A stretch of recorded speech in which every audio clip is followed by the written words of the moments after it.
Munnar shoot ചെയ്യുമ്പോഴാണ് എനിക്ക് തോന്നുന്നു നിവിൻ, ബേസില്, അപ്പു, അങ്ങനെ എല്ലാവരും ഒരുമിച്ചുണ്ടായിരുന്നു. ആ സ്കെഡ്യൂളിൽ നമ്മൾ 7 ദിവസം ഒരുമിച്ചുണ്ടായിരുന്നു. അപ്പൊ നമ്മളെല്ലാവരും ഒരു സ്ഥലത്ത് തന്നെ താമസിച്ച് അവിടെ തന്നെ ഷൂട്ട് ചെയ്ത് ആ ദിവസങ്ങളിലെ എല്ലാ ദിവസങ്ങളെല്ലാം ഭയങ്കര ലൈഫിൽ ഭയങ്കര ചെറിഷ് ചെയ്യുന്ന ഭയങ്കര നല്ല മെമ്മറബിൾ. ബിക്കോസ് ഇങ്ങനെ ഒരു സിനിമ ഇനി ചിലപ്പോൾ ലൈഫിൽ സംഭവിക്കില്ല, ഒരിക്കലും സംഭവിക്കില്ല. കാരണം ഇനി എല്ലാവരും ഒരുമിച്ച് ഇതേപോലെ ഒരു സിനിമ ഉണ്ടാവുക എന്ന് പറയുന്നത്. അപ്പം നമ്മളത് ഭയങ്കര ചെറിഷ് ചെയ്യുന്ന ഒരുപാട് ഓർമ്മകളുള്ള സമയമായിരുന്നു ആ 7 days.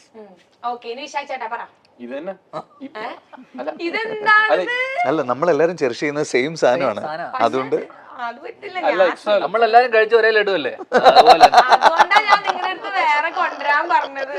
ഏറ്റവും ചെറിയ ചെയ്ത ദിവസം എന്ന് വെച്ചാൽ ഒരു ഡിസംബർ 7-8 ആയിരിക്കും.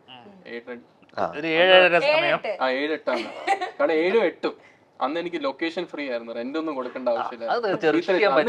വിശാഖ നന്നായി ചെറിഷ് ചെയ്യുന്നത് നമുക്ക് വേണ്ടപ്പെട്ടവരുടെ വീട്ടിലായിരുന്നു. ഡിസംബർ 9 സുയിത്രേച്ചിയുടെ വീട്ടിലായിരുന്നു. Free location, free food. അതേച്ചി ചോദിക്കരുത്.